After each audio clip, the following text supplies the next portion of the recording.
छत से जो है एक गोली चली।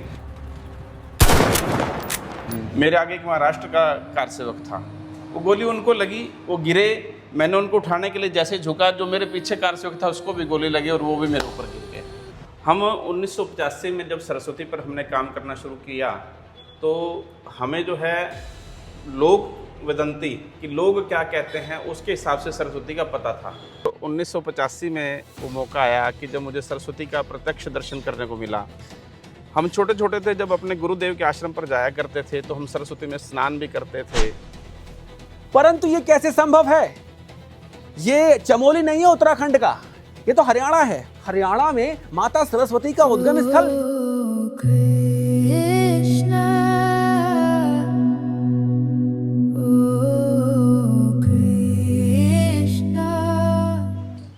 लाखों वर्षों से लोग प्रयास कर रहे हैं माता सरस्वती का इतिहास जागृत करने का और जानने का। मेरे साथ जो बैठे हैं इस समय, ये वो व्यक्ति हैं जिन्होंने अपना लगभग संपूर्ण जीवन माता सरस्वती के अध्ययन को ही समर्पित कर दिया है। सही है? ठीक बात है। मेरे साथ बैठे हैं इस समय बिंद्रा जी फ्रॉम हरियाणा। थोड़ा परिचय अपने आप देंगे तो अति उत्तम होगा। मेरा नाम लक्ष्य बिंद्रा है और यहाँ जगाधरी में मेरा निवास है। 1985 से सरस्वती पर काम कर रहा हूँ। 1985 में श्रीमान वाकंकर जी का हमारे हरियाणा क्षेत्र में आना हुआ और उनका जो अध्ययन था वो सरस्वती को लेकर था। तो उस समय जब उनका यहाँ आना हुआ तो उनको किसी सहायक की ज़रूरत थी। तो उस समय यहाँ संघ के एक प्रचारक थे मनोहर लाल जी, जो बाद में हरियाणा के मुख्यमंत्री भी बने।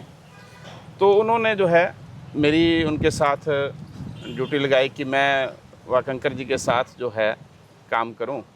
और मेरे उन दिनों 10वीं के पेपर ख़त्म हुए थे और मेरा सौभाग्य कि मुझे इतने बड़े व्यक्ति के साथ काम करने का मौका मिला और सरस्वती के साथ पूरा पैदल हरियाणा का जो सरस्वती का रेवेन्यू रिकॉर्ड था उसके ऊपर मुझे काम करने का मौका मिला, अवसर प्राप्त हुआ। तो ये मन में जिज्ञासा कैसे जागी आपको कि ये सरस्वती नदी का अध्ययन करना चाहिए? असल में क्या है कि मेरा जो सरस्वती का रिश्ता है वो बड़ा पुराना है। मेरे जब जन्म हुआ तो जो हमारे जो गुरुदेव हैं उस दिन हमारे घर आए और अवधूत श्री वितरागानंद जी सरस्वती। अच्छा। तो उनके साथ सरस्वती लगता है। उनका आश्रम भी सरस्वती नदी के किनारे व्यासपुर में स्थित है। व्यासपुर यहाँ से कितना दूर है? यहाँ से 15 किलोमीटर दूर व्यासपुर उनका जो है वो आश्रम स्थित है। और फिर मेरा जन्म भी सरस्वती कॉलोनी में, जब मेरा घर है वो सरस्वती कॉलोनी में है। अच्छा। फिर मेरा जो अध्ययन जो है वो सरस्वती विद्या मंदिर स्कूल में हुआ। अच्छा। तो मेरे साथ सरस्वती का संबंध ऐसे जुड़ता चला गया और 1985 में वो मौका आया कि जब मुझे सरस्वती का प्रत्यक्ष दर्शन करने को मिला। हम छोटे छोटे थे, जब अपने गुरुदेव के आश्रम पर जाया करते थे तो हम सरस्वती में स्नान भी करते थे और वहाँ अर्चन भी करते थे। लेकिन जब हम थोड़े से बड़े हुए, 8वीं 9वीं क्लास में आए तो सरस्वती का वो प्रवाह बंद हो गया। तो जो आज आदि बद्री में है? हाँ जी। तो प्रवाह बंद हो गया तो मन को कहीं ना कहीं पीड़ा होती थी कि यहाँ एक 13 अप्रैल को विसाखी वाले दिन शाही स्नान हुआ करता था, वो शाही स्नान क्यों बंद हो गया? तो आपका कहने का अर्थ ये है कि पहले जो सरस्वती माँ की धारा थी वो आज की जैसी नहीं थी? नहीं जी। जो मैं अभी देख के आ रहा हूँ, पहाड़ पे से जो पानी गिर रहा है, हाँ, जो उद्गम स्थल जिसमें लिखा हुआ है बड़ा बड़ा, वो वैसा नहीं था पहले? नहीं। कैसा था? असल में मैं जो बात कर रहा हूँ, आप उद्गम स्थल की बात कर रहे हैं, मैं व्यासपुर की बात कर रहा हूँ। पीछे की बात कर रहे हैं और उससे नीचे की बात, नीचे की बात कर रहा हूँ। तो सरस्वती एक महीन सी धारा जो है वो व्यासपुर तक आती थी। व्यासपुर से जो है वो जो है सरस्वती नगर तक जाया करती थी। व्यासपुर से सरस्वती का क्षेत्र भी लगभग 20 किलोमीटर दूर है। तो हम उस समय क्योंकि उम्र कम थी तो इतने ही क्षेत्र को हम जानते थे। जब वाकंकर जी के साथ मिलना हुआ तो पता लगा कि सरस्वती का क्षेत्र वास्तव में बहुत बड़ा है, विशाल है। तो हमें उस समय वाकंकर जब 1985 में आए तब मुझे पूरे हरियाणा का उनके साथ भ्रमण करने का मौका मिला। और फिर जो है हमने जो है आदि बद्री से लेकर और सिरसा तक सरस्वती के सारे रूट पर हमने पैदल चलकर जो है सरस्वती का अध्ययन किया। और फिर काम करते करते करते ध्यान आया कि सरस्वती केवल हरियाणा में नहीं, पंजाब के कुछ दक्षिणी क्षेत्र को, राजस्थान को, पाकिस्तान के भी कुछ हिस्से को और फिर जो है ये गुजरात से होती हुई सोमनाथ के पास जो प्रभास क्षेत्र है वहाँ समुद्र में विलीन होती है। तब इसके अंदर दो नदियाँ और आकर मिलती हैं, एक का नाम है हिरणा और एक का नाम है कपिला। और वहाँ जो है आकर इनका जो संगम होता है वो त्रिवेणी संगम होता है। त्रिवेणी संगम वहाँ कहलाता है जहाँ भगवान कृष्ण की समाधि है, उसके पास ये स्थान है। मैं ये जानने का प्रयास कर रहा हूँ कि सरस्वती नदी को लेकर भिन्न भिन्न भ्रांतियाँ हैं। कुछ लोग कहते हैं कि अंग्रेज़ों ने ये कहा कि नदी ऐसी थी ही नहीं कोई। ऋग्वेद में उल्लेख मिलता है जिसमें माता सरस्वती को देवी बताया गया है, देवी तमें लिखा हुआ है उसमें। ऐसा कैसे संभव है कि एक नदी गायब हो गई और आज अब उसको लेके भिन्न भिन्न भ्रांतियाँ उत्पन्न हो गई? आपने जो कहा देवी तमें, ऋग्वेद में ही सरस्वती का वर्णन दो जगह और आया है। वहाँ अम्बे तमें भी कहा है और एक जगह नदी तमें भी कहा है। तो नदियों में सबसे श्रेष्ठ नदी, देवियों में सबसे श्रेष्ठ देवी, माताओं में सबसे श्रेष्ठ माता, ऐसी सरस्वती थी। और वेग से इतना तेज थी वो, महाभारत काल में, जो मैं द्वापर युग की बात बता रहा हूँ, इतना वेग से तेज थी कि पत्थर को, पहाड़ों को चीर दिया करते थे। तो वो नदी गई कहाँ? सोचने विचार करने योग्य बात है, वो गई कहाँ? आप तो अध्ययन कर रहे हैं, तो आपसे अच्छा इस प्रश्न का उत्तर कौन देगा? आपने पीछे जो बैकग्राउंड है उसमें क्या जाना, इतिहास में? देखिए, दो चीज़ें हैं। एक, अगर हम अपने पौराणिक कथाओं के ऊपर जाएं तो माँ सरस्वती को है गणेश जी का श्राप मिला और सरस्वती अंतःसलीला हो गई। अंतःसलीला होने के बाद सरस्वती को जहाँ जो मार्ग मिला, जो उसमें से गुफा मिली, उस गुफा में से सरस्वती बहती हुई चली। इस तरह सरस्वती की बहुत सारी धाराएं हैं। कुछ धाराएं मेरठ में भी जाती हैं, कुछ गुजरात में भी जाती हैं, कुछ हरियाणा में भी आती हैं। इस तरह सरस्वती की बहुत सारी धाराएं हैं। लेकिन हम जो काम कर रहे हैं वो सरस्वती की मुख्य धारा, जो कि आदि बद्री से गुजरात तक की, इस धारा पर हम काम कर रहे हैं। और हम जब आदि बद्री में बैठते हैं तो आदि बद्री में सरस्वती का जो कैचमेंट एरिया है वो दो हिस्सों में बट जाता है। उसका एक हिस्सा कैचमेंट का एरिया जो है थोड़ी ही दूर पर 20 किलोमीटर यमुना जी के साथ संपर्क करता है, दादूपुर के पास। और यहाँ से सरस्वती यमुना जी के साथ संगम करती है और फिर सरस्वती और यमुना जी का संगम होकर जो है प्रयागराज में जो है वहाँ भी त्रिवेणी संगम कहलाता है। और इसी तरह एक धारा जो है ये जो है उत्तरी हरियाणा, दक्षिणी पंजाब, पश्चिमी राजस्थान और गुजरात से होते हुए प्रभास क्षेत्र तक। देखिए, आपने बहुत अध्ययन किया है और बहुत बड़े बड़े लोग, अभी मैंने इनकी विजिटर बुक देखी थी, मैं आपको भी दिखा दूंगा ये, और बहुत बड़े बड़े लोग आए थे मिलने के लिए, क्योंकि अध्ययन इतना सटीक था, शोध इतना अच्छा था कि लोग आ रहे थे यहाँ और इनसे भेंट करने का प्रयास कर रहे थे और भेंट भी की है बहुतों ने। और अब्दुल कलाम जैसे लोग यहाँ आए और मतलब बड़े बड़े लोग जिनके पास बुद्धि इतनी है जिसकी मेरे जैसे लोग तो कहीं से तुलनात्मक रूप से फिट बैठते भी नहीं। बस एक प्रश्न जो उत्तर नहीं मिल पा रहा है मुझे, आप कह रहे हो तो मैं मान लूं, प्रमाण क्या है? मेरे कहने से नहीं मानना, हमारे सभी शास्त्रों में सरस्वती का वर्णन है। ऋग्वेद के अंदर खूब वर्णन है। हमारे शास्त्रों में वर्णन है, ये नदी वो है, इसका क्या प्रमाण है? हाँ, क्या है कि हम जिस क्षेत्र में बैठे हैं इस क्षेत्र में कोई सदा नीरा नदी नहीं है। और आज की अगर हम सभ्यता की बात करें तो आज साइंस ने खूब तरक्की की, हमने ज़मीन को फोड़कर बोरवेल से पानी निकाल लिया। लेकिन इस सारे क्षेत्र में हमें पुरानी सभ्यताएं, जैसे कि आदि बद्री क्षेत्र में मिलती है, उसके बाद संधाई में मिलती है, उसके बाद सढौरा में मिलती है, उसके बाद सरस्वती नगर में मिलती है। आदि बद्री में कौन सा प्रमाण मिला? आदि बद्री में बड़ा शैव मंदिर भी है, वहाँ भगवान बद्रीनाथ का मंदिर भी है, भगवान केदारनाथ का मंदिर भी है। और उसके साथ हमें वहाँ सभ्यताएं भी मिलती हैं, लोगों के ठहरने के स्थान, लोगों के रहने के स्थान। और सारे सिर्फ आदि बद्री में नहीं, हम आदि बद्री चल के प्रभास क्षेत्र में चलेंगे तो 119 साइट्स ऐसे मिलती हैं, एक्सकवेशन जहाँ हुआ कि जहाँ जहाँ जो है सभ्यताएं विकसित थी। और सभ्यताएं एक बिना सदा नीरा नदी के कैसे हो सकती हैं? अम्बी तमे नदी तमे देवी तमे सरस्वती। अम्बावाली गांव यमुनानगर में सरस्वती नदी की खुदाई में प्राप्त हुए सीप व मृद भांड। ये 4500 years old human skeleton remains at Rakhigarhi Hisar. अब बताइए, ये हैं सरस्वती नदी के जो अवशेष हैं जो रेत में प्राप्त हुए, ये दर्शाते हैं कि ये सरस्वती नदी है। सरस्वती नदी तट पर सभ्यता का विकास भिन्न कालखंड में। ये देखिए, ये हरियाणा का ही है। 4000 BC, 3700 BC, 2500 BC। ये जो इसी क्षेत्र को दर्शाता है कि यहीं सरस्वती नदी का उद्गम स्थल है। 2200 वर्ष पुराना पूरा स्थल आदिबद्री, ये यहाँ से प्राप्त हुए हैं सरस्वती नदी में से, यमुनानगर। एक भी प्रमाण ऐसा नहीं छोड़ेंगे जो ये कह दे कि ये सरस्वती उद्गम स्थल नहीं है। ये देखिए, सरस्वती सभ्यता पुरास्थल राखीगढ़ी हिसार।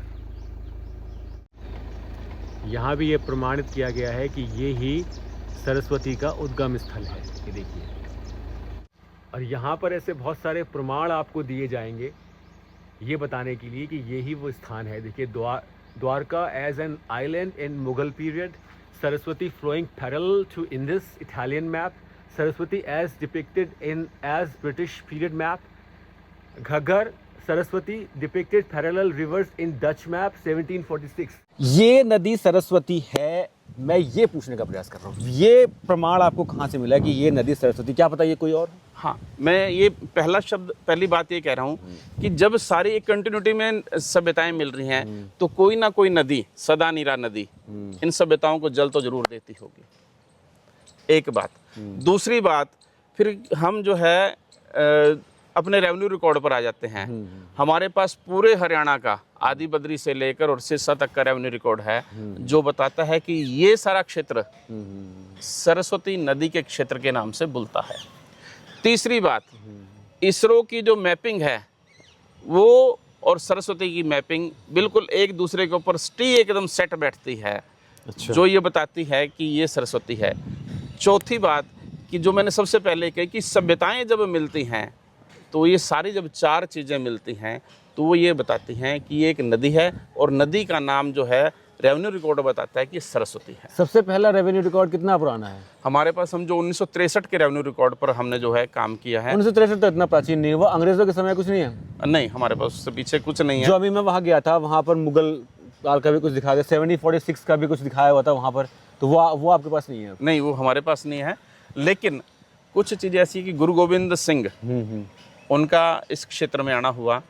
कपाल मोचन क्षेत्र में उन्होंने जो है आकर स्नान किया, ऋण से मुक्ति प्राप्त की, इसलिए वहाँ रणमोचन नाम का एक सरोवर है। और उस रणमोचन नाम के सरोवर की जो है भराई वो सरस्वती नदी किया करती थी। अच्छा, तो कपाल मोचन की भी? हाँ, कपाल मोचन की, रण की और सूरज कुंड की, तीनों का जो है जल उसी सरोवर में। पहला स्नान, दूसरा स्नान और तीसरा स्नान, तीनों स्नान होते थे। तो आपका जो कहने का अर्थ है, अब आप समझने का प्रयास कीजिएगा, तो आपका कहने का अर्थ है कि माता सरस्वती ही कपाल मोचन का भी पानी जल भरती थी, और ऋण मुक्त मोचन का भी जल भरती थी, और सूरज कुंड का। एक कथा जो वहाँ संबंधित है वो ये है कि जब ब्रह्मा जी का शीश काट दिया था महादेव ने, तो महादेव ने वहाँ आकर अपने जो ब्रह्म हत्या का जो पाप था उससे दोष मुक्त हुए थे वहाँ उस स्थान पर, कपाल मोचन। बिल्कुल। तो ये तो बात सतयुग से पहले की हो गई। बिल्कुल, सतयुग से पहले की बात। तो इसका जो प्रमाण है वो ये है कि जो पौराणिक कथाएं हैं बस उन्हीं में इसका प्रमाण मिलेगा। धरा पर इसका ऐसा कुछ अभी तक प्रमाण आपको नहीं मिला है। जो संबंध कोई ऐसा कोई लिंक मिला हो? रेवेन्यू रिकॉर्ड जो है वो इसका लिंक हमें देता है, और जो इसरो की मैपिंग है वो इसका लिंक देती है। अच्छा। सभ्यताओं का जो विकास है वो इसका लिंक देता है। नहीं, सभ्यता तो भिन्न भिन्न होंगी। अब मैंने कोई और सभ्यता अपना ली, लेकिन एक नदी के किनारे सभ्यता होना, एक रूट पर सभ्यता होना नहीं, लेकिन मैं उसे सरस्वती क्यों बोलूंगा? मैं तो कुछ और बोल दूंगा। हम रेवेन्यू रिकॉर्ड तो में उसे सरस्वती कह रहा है। अच्छा, तो रेवेन्यू रिकॉर्ड्स के आधार पर ये माना गया है कि ये सरस्वती नदी है, और जो उद्गम क्षेत्र है वो उद्गम क्षेत्र ही है। वो वास्तव में मैं उसके जो है व्यक्तिगत उसे उद्गम क्षेत्र मैं नहीं कहता, मैं उसे व्यक्तिगत सब सरस्वती पर जो लोग काम करते हैं उसे उद्गम क्षेत्र कहते हैं। लेकिन सरस्वती का उद्गम क्षेत्र बंदरपूछ ग्लेशियर, बिना एक ग्लेशियर के एक इतनी सदा से नीरा नदी जो है कभी नहीं बह सकती। कभी आपने प्रयास किया जानने का कितनी दूरी है इनमें? हाँ, लगभग जो है 300 किलोमीटर का बंदरपूछ से आदिबद्री जो है, और बीच में पहाड़ होंगे। बीच में पहाड़ हैं। और सरस्वती इससे पीछे, जैसे हम अगर गंगोत्री से चलें तो वहाँ से भगीरथी निकलती है। अच्छा। अलकनंदा से चलें, इधर से चलें, क्या नाम, देवप्रयाग से चलें तो अलकनंदा, ऐसे मंदाकिनी तीनों नदियां जो आके मिलती हैं रुद्रप्रयाग में, तो यहाँ से गंगा कहलाती है। इसी तरह रुद्रप्रयाग में देवप्रयाग में आकर गंगा कहलाती अलकनंदा और भागीरथी मिलती है तो वो गंगा हो जाती है। गंगा होती है। इसी तरह यहाँ इसके पीछे 5 बड़ी नदियाँ, सोम, पारा, गिरी, टोंस, ये सारी नदियाँ जो है सरस्वती की सहायक नदियाँ हुआ करती थी पहले हुआ करती। अब तो ये स्वयं विशाल हैं सारी। हाँ, लेकिन अब क्या है कि सोम, पारा, गिरी, टोंस, ये तुगलक के समय में दिल्ली को जल देने के लिए तुगलक ने इनको काटकर जो है यमुना में मिलाया। अच्छा। और तुगलक नामा में इसका वर्णन है, और वो यमुना में मिलाया और वो यमुना को जल गया। इसकी वजह से सरस्वती की धारा महीन पड़ी और धीरे धीरे करके वो सूख गई। तो इसके पीछे बहुत सारे पौराणिक प्रमाण भी हैं और बहुत सारे जो आपने अध्ययन किए हैं उसके भी प्रमाण मिलते हैं। अब अपने इस अध्ययन में जो अब तक आपने किया है, कितने वर्षों से किया है? मैं 1985 से सरस्वती 1985 से, तो लगभग ये मांगे तो 50 साल तो नहीं, 15 और ये 25-40 साल तो लगभग होने वाले हैं। तो अब इसका अब क्या उद्देश्य है? अब इसमें मूलतः आप लगे हुए हैं, इसका उद्देश्य क्या जागृत करने का है अब आपका? पुणे से सरस्वती का प्रवाह इस नदी पर हो, इस धरा पर हो, और हरियाणा और पंजाब के करते हुए ये सरस्वती नदी है, राजस्थान की धरती को भी हरा करे, गुजरात की धरती को भी हरा करे। इसके किनारे हमारी जो संस्कृति है वो फिर से विकसित हो, हमारे जो है पौराणिक सभ्यताएं फिर से दोबारा जीवित हों। ये जो है इसके प्रयास में हम, ये जो मेरा चैनल है वरुणा NGO, जो मेरा NGO बनाया है अभी, इसमें ऐसे ही लोगों से आपको भेंट कराने का मैं प्रयास करूँगा, और जो लोग हमारे धर्म के लिए लगे हुए हैं उस कार्य में, और जो संभवतः कभी इससे कुछ चाहते भी नहीं, जिनका उद्देश्य केवल धर्म की रक्षा है। यहाँ पर धर्म के साथ साथ एक नदी को भी बचाने का प्रयास किया जा रहा है। बिंद्रा जी, एक बात बताइए, क्या ये संभव है कि 5000 वर्ष पूर्व जैसी माता सरस्वती थी, उनका वेग था, देवी तमें, अब वो दोबारा ऐसी बन पाएंगी? देखिए, प्रकृति के कोख में क्या छुपा है हम ये नहीं जानते, लेकिन हमारा प्रयास है कि बहुत बड़ी नहीं तो कुछ धारा जो है सरस्वती पर चले। उसके साथ हम जो है, जो माने दर्शन लाल जी ने हमें जो सरस्वती के जिन्हें भगीरथ कहते हैं, उनके आशीर्वाद से सरस्वती हेरिटेज बोर्ड आज काम कर रहा है। और एक बहुत बड़ा कुंड जो है रामपुर हेडियान, छलोर और रामपुर बीटा, इन तीनों गांव के क्षेत्र में लगभग 250 एकड़ का एक कुंड बनाया जाए। कब तक तैयार होगा? संभवतः इस साल दिसंबर तक। इस साल दिसंबर तक वो कुंड यदि तैयार हुआ तो मैं स्वयं आऊँगा और कुछ समय वहाँ व्यतीत करूँगा माता के चरणों में, कुंड पर। और आपसे भी निवेदन है, आदि बद्री आइए दर्शन करने के लिए। सरस्वती नदी के बारे में यदि आप कुछ जानना चाहते हैं तो मिल सकते हैं आके यहाँ पर। आपको यदि भेंट करनी है और आप भी अध्ययन कर रहे हैं ऐसी नदियों पर, तो आप मिलिए, या मेरा नंबर तो यहाँ पर है ही, आप मुझे भी संपर्क कर सकते हैं। अब हम थोड़ा सा कुछ मैप पे जानेंगे जो अभी तक गुरुजी ने हमें बताया है। तो अब हम जाएंगे इनके ऑफिस। चलें फिर? ठीक है। हर हर महादेव। हर हर महादेव। दोस्तों, अपने इस प्रयास में, किसी प्रकार से हमारी सनातन संस्कृति को बचाने के प्रयास में, मैं उन लोगों से भेंट कर रहा हूँ जिन्होंने सनातन धर्म के प्रति लोगों को जागरूक करने के लिए अपना पूरा जीवन समर्पण किया हुआ है, और उन्हीं में से एक हैं बिंद्रा जी। और एक बात और है, क्या बताया था आपने जब वो गोली चली थी? हाँ जी। क्या होता? 90 के अंदर जब हम लोग कार सेवा के लिए गए तो मुलायम सिंह यादव ने वहाँ जो है गोलीबारी का आदेश दिया। हम वहाँ एक शहीद गली है अयोध्या जी के अंदर, उसका नाम शहीद गली इसलिए रखा गया क्योंकि उसमें उस दिन हजारों की संख्या में कार सेवक मरे थे। तो हम जब धीरे धीरे करके आगे बढ़ रहे थे, सामने छत से जो है एक गोली चली। मेरे आगे एक महाराष्ट्र का कार सेवक था, वो गोली उनको लगी, वो गिरे। मैंने उनको उठाने के लिए जैसे झुका, जो मेरे पीछे कार सेवक था उसको भी गोली लगी और वो भी मेरे ऊपर गिर गए। जो कार सेवक, जब गोलियां चली तो गुरुजी खड़े थे वहाँ, तो जो आगे था पहले उसको लगी गोली, गुरुजी झुके, जो पीछे था फिर उसको भी लग गई, और जिसको पीछे गोली लगी वो गुरुजी के ऊपर गिर पड़ा। भगवान कैसे कार्य करता है और कैसे ऐसे लोगों को हमारे साथ इस धरा पर भेज देता है, समझना संभव नहीं है। मतलब आप विचार कीजिए, गोलियां चल रही हैं, लोग आपके ऊपर गिर रही हैं, मृत शरीर आपके ऊपर गिर रहे हैं, और ये सम्मान मिले हैं। ये विशेष सम्मान हैं जो मिले हैं, कार सेवक सम्मान, और ये विशेष सम्मान सर्व हिंदू सम्मेलन, विशेष सम्मान युवा जागृति मंच, सम्मान चिन्ह माता सरस्वती की, ये भी मेरे सब गेस्ट ऑफ ऑनर है। हाँ जी, हाँ जी। सब सम्मान मिले हुए हैं। गुरुजी को पूरा जीवन समर्पित किया हुआ है, ये लीजिए, पूरा जीवन समर्पित किया हुआ है इसी कार्य में। इससे उत्तम और कोई कार्य नहीं हो सकता, और ऐसे लोगों से भेंट करके ना मेरा मन प्रसन्न हो जाता है। और शोध कर रहे हैं, माता सरस्वती पर शोध कर रहे हैं। जिस प्रकार मैं महाभारत और रामायण पर शोध कर रहा हूं, गुरुजी माता सरस्वती पर शोध कर रहे हैं। और अभी हम जानेंगे जो मैप्स है ना यहाँ पर, उनके माध्यम से गुरुजी हमें कुछ ऐसा बताएंगे जो संभवतः हमें ज्ञात नहीं होगा माता सरस्वती के बारे में। तो वीडियो में अंत तक अवश्य बने रहिएगा। आइए, तो ये मैप है, और ये मैप है Haryana Saraswati heritage development board का, है ना? जी जी जी भाई। आप बताइए सर। हम 1985 में जब सरस्वती पर हमने काम करना शुरू किया, तो हमें जो है लोक वदंती कि लोग क्या कहते हैं उसके हिसाब से सरस्वती का पता था, लेकिन हम सिद्ध कैसे करें कि ये सरस्वती है। तो तब हमें जो है हमारे माननीय दर्शन लाल जी, जो आज जिनका स्वर्गगमन हो चुका है, जिन्हें हम सरस्वती का भगीरथ भी कहते हैं, उनका आदेश हुआ कि हम जो है पटवारियों के पास जाकर कुछ सरस्वती के नक्शे ढूंढें। और मेरा जो है, उन्होंने जब उस समय मेरी ड्यूटी लगाई, तो मैं वहाँ नायब सिंह एक पटवारी थे, तो सरदार जी थे, उनके पास मेरा जाना हुआ। उनको मैंने कहा तो उन्होंने मुझे रास्ता नहीं दिया। लेकिन फिर जब बार बार 2 बार 3 बार जब उनके पास गया, तो वो एक दिन खिंच कर बोले कि यार क्या तुम क्या ढूंढ रहे हो? तो मैंने कहा भाई ढूंढ कुछ नहीं रहे, हम तो अपनी पुरानी सभ्यता को जो है उजागर करना चाह रहे हैं, अगर आप उसमें हमारी कुछ मदद कर देंगे तो। वो कहती मेरा यहाँ गांव पास है और मेरे गांव में से भी सरस्वती निकलती है। तो हमने कहा भाई आपके गांव में से सरस्वती निकलती है, लेकिन अगर रेवेन्यू रिकॉर्ड पर वो सरस्वती दिखेगी तो हम उस सरस्वती को खोद भी पाएंगे और ढूंढ भी पाएंगे। तब उन्होंने पहली बार जो है वो रेवेन्यू रिकॉर्ड उन्होंने मुझे दिखाया। फिर एक गाँव से दूसरे गाँव, दूसरे से तीसरे गाँव, और वो उन्होंने आगे के गाँव के पटवारियों को मिलवाते चले गए, और जिसकी वजह से एक कंटिन्यूटी बनती चली गई। और हमने जो है वो सारा रेवेन्यू रिकॉर्ड एक लट्ठे पर इकट्ठा किया। लट्ठे जो उस समय, अभी जो रिकॉर्ड आता है कपड़े पर आता है, उस समय एक लट्ठे पर रिकॉर्ड हुआ करते थे।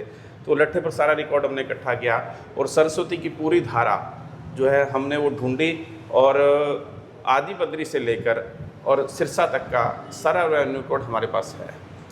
अब आते हैं मैप पर।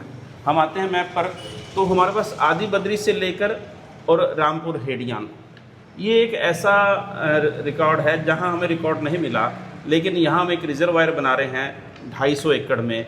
इस रिजर्वायर में हम ऊपर एक यहाँ डैम बनेगा, इस डैम से जो है पाइपलाइन से पानी इस रिजर्वायर में आएगा। इस रिजर्वायर से फिर जो है वो सारा पानी जो है वो हरियाणा में से भ्रमण करता हुआ फिर ये पूरा हरियाणा में जाएगा। यहाँ पर ये है, हम हैं इस समय आदि बद्री।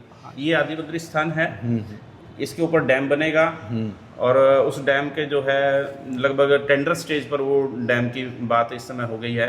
रिजर्वायर का काम शुरू हो गया है, और संभवतः इस साल दिसंबर में ये रिजर्वायर बनकर कंप्लीट हो जाएगा। तो इस साल डैम से तो नहीं, लेकिन हम कोशिश करेंगे कि जो कैचमेंट का पानी है बरसातों का, इस डैम में हम लें, और इससे इस सरस्वती को हम। ये पूरा फिर यहाँ से जा रही है बिलासपुर। बिलासपुर का नाम भी सरकार के प्रयासों से बदल कर व्यासपुर हो गया। अच्छा, व्यासपुर, उसके बाद जो है थाना छप्पर, सरस्वती नगर, कुरुक्षेत्रा और पेहवा होते हुए ये सारी जो है ये मिलती है। ये गिरेंगी यहाँ पर गागर मिलती है। घग्गर इसमें आकर यहाँ आकर मिलती है। घग्गर कहाँ से आ रही है? घग्गर पंजाब से होकर आ रही है। घग्गर ये रिवर है, ये पंजाब से होकर आ रही है। हाँ जी। और ये यहाँ आकर इसमें मिलती है। और ये कहाँ है क्षेत्र? ये जो क्षेत्र है, ये पेहवा से आगे जो है पसवाल जो क्षेत्र है, अच्छा, वहाँ आकर जो है। यहाँ कुछ बना हुआ है? नहीं, अभी कुछ नहीं बना हुआ है यहाँ। अभी मैं आदि बद्री क्षेत्र में गया था, तो इसका संबंध तो महाभारत काल से है जी। तो यहाँ महाभारत काल से संबंध होने के पश्चात भी ना कोई पांडवों का कुछ प्रतिमाएं लगी हैं, ना कुछ ऐसे व्यास जी की कोई प्रतिमा नहीं लगी हुई है, ना कोई व्यास गुफा है। तो कैसे कोई आएगा तो उसको कैसे उसको दर्शन होंगे, कैसे वो जोड़ेगा, संबंध कैसे बनाएगा, इसमें कोई प्रयास कर रहे हैं आप? जी हाँ, इसके ऊपर भी प्रयास कर रहे हैं। एक महाभारत से जुड़ी हुई एक गैलरी जो है वो यहाँ लगे, इसका प्रयास हो रहा है। और फिर जो है अज्ञातवास के अंदर जिस वृक्ष पर पांडवों ने अपने हथियार छुपाए, वो वृक्ष जो कपाल मोचन के पास ही सूरज कुंड क्षेत्र है, वहाँ एक पेड़ है, उस पेड़ के ऊपर जो है वो हथियार छुपाए। और वो बात सब जगत विदित है, किंवदंतियों में है, कथाएं जो है उस वृक्ष की कथाएं माँ अपने बच्चे को, बच्चे उसके बच्चे को ऐसे करके सुनाते हैं और वो चलती आ रही है। पास ही एक संधाय गांव है, वहाँ संधाय गांव, यहाँ जरासंध ने अपनी सेनाओं का डेरा डाला जब महाभारत का युद्ध हुआ, उसकी वजह से उस गांव का नाम संधाय पड़ा। आज भी वहाँ एक टीला है, उस टीले की एक्सक्लूएशन नहीं हुई अभी, लेकिन वो जरासंध के नाम से पड़ा, इसलिए उस गांव का नाम संधाय है। तो अब इसका जो आपका जो मूल उद्देश्य है वो ये है कि माता सरस्वती को उनका वो पुनः वो जो स्वरूप था, वो ऐतिहासिक स्वरूप, वो पुनः जीवित मिल जाए लोगों को यहाँ पर। परंतु आपकी जिज्ञासावश आपको भी ये प्रमाण जानते हैं आप कि ये जो उद्गम स्थल है, ये उनका उद्गम स्थल नहीं है, ये बंदर पूंछ में कहीं उद्गम स्थल रहा होगा। बिल्कुल, इसका जो उद्गम स्थल है, क्योंकि ग्लेशियर की वजह से ही कोई नदी चलती है, तो जो बड़ा ग्लेशियर है वो कहाँ है, वो बंदरपूछ में है। बंदरपूछ से ये नदी चला करती थी, वहाँ से रूपिन और सुपिन नाम की दो नदियाँ चलती थी। आगे आकर इसमें टोंस, पारा, गिरी, ये सब नदियाँ मिलती थी। और ये सरस्वती का वास्तव में जो है ये हम कहें कि हरिद्वार है। हम इसे इसका सरस्वती, यहाँ से सरस्वती जो सारी धाराएं जब आकर मिलती हैं, यहाँ से सरस्वती एक बड़ी धारा के रूप में बहकर चलती थी। केदारनाथ के दर्शन कर लिए हैं, ये अनुभव ना, मैं आपको बता रहा हूँ, संपूर्ण जीवन आप कुछ भी करते रहो, कितना भी बटोरते रहो, खाते रहो, पीते रहो और बोलो कि मस्त है जीवन, मस्त नहीं है। मस्त उसी का जीवन है जो भोले की भक्ति में मस्त है। हर हर महादेव।